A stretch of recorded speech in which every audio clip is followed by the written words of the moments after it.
ভারতের গণতান্ত্রিক যুব ফেডারেশনের ডিওয়াইএফআই বামনগোলা লোকাল কমিটি সহ সারা ভারত ক্ষেতমজুর ইউনিয়নের ডাকে শিক্ষা ও কাজে লাগামহীন দুর্নীতির প্রতিবাদে বামনগোলা বিডিও অফিসে ডেপুটেশন।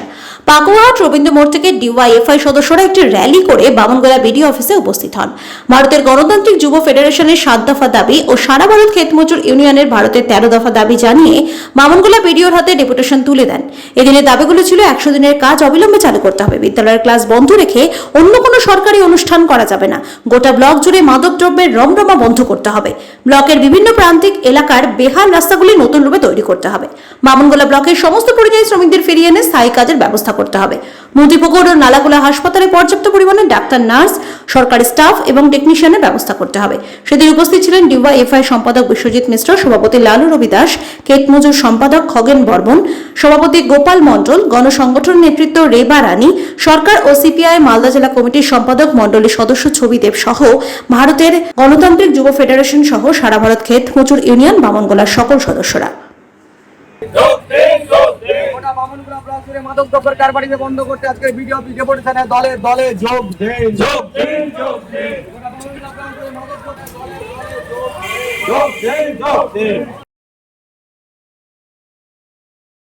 আমরা ভারতের গণতান্ত্রিক যুব federation DFI Bamangola local committee এবং সেই সঙ্গে সারা ভারত ক্ষেতমজুর ইউনিয়ন এর লোকাল কমিটির পক্ষ থেকে বিডিও সাহেবের কাছে আমরা ডেপুটেশন দিতে এসেছিলাম আমাদের 7 দফা দাবি এবং ওনাদের 13 দফা দাবির ভিত্তিতে।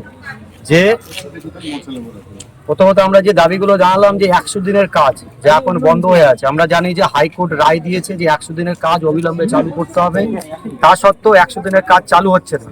সেই 100 দিনের কাজকে অবিলম্বে চালু করার দাবিতে এবং তার বেতনটা যে আছে সেটাকে বাড়িয়ে 600 টাকা এবং সেই সঙ্গে 100 দিনের কাজকে 200 দিন করতে হবে, এই দাবি নিয়ে আমরা বিডিও সাহেবের কাছে গিয়েছিলাম। সেই সঙ্গে দেখা যাচ্ছে যে প্রতিনিয়ত বামনগোলা ব্লকে যে সমস্ত সরকারি আমাদের যে বিদ্যালয়গুলো আছে, হাই স্কুলগুলো আছে, বিভিন্ন সরকারি কাজের জন্য, যেমন হতে পারে দুয়ারে সরকার, যেমন হতে পারে পাড়ার সমাধান, সেই সমস্ত কাজের জন্য দেখা যাচ্ছে যে ক্লাস বন্ধ রেখে বা একদিকে হয়তো ক্লাস চলছে আরেকদিকে তাদেরকে সেই প্রোগ্রামগুলো করা হচ্ছে, এতে করে ক্লাসের পরিবেশ নষ্ট হচ্ছে। তাই আমরা বলছি যে স্কুল যখন চলবে, স্কুল চলাকালীন সময়ে এগুলো কোনো সরকারি বা প্রকল্প যাই হোক করা যাবে না। আপনারা ছুটির দিনে করুন, রবিবারে করুন, বা অন্য যেদিন ছুটি থাকবে স্কুল, যেদিন স্কুলে পড়াশোনা হবে না সেই দিন করতে হবে। স্কুল চলাকালীন সময়ে এই কাজগুলো করা যাবে না। গোটা বামনগোলা ব্লকে এই মুহূর্তে মাদক দ্রব্যের প্রচুর রমরমা কারবার চলছে। ছোট ছোট জেনারেশন স্কুলের বাচ্চাগুলো, যুবকরা, তারা মাদকের নেশায়, ড্রাগসের নেশায় পুরো আসক্ত হয়ে গেছে। সেইটাকে অবিলম্বে প্রশাসনকে দেখতে হবে এবং বন্ধ করতে হবে। সেই সঙ্গে দেখা যাচ্ছে যে বামনগোলা ব্লকে যত পরিযায়ী শ্রমিক আছে তাদেরকে অবিলম্বে ফিরিয়ে নিয়ে এসে তাদেরকে কাজের ব্যবস্থা করতে হবে।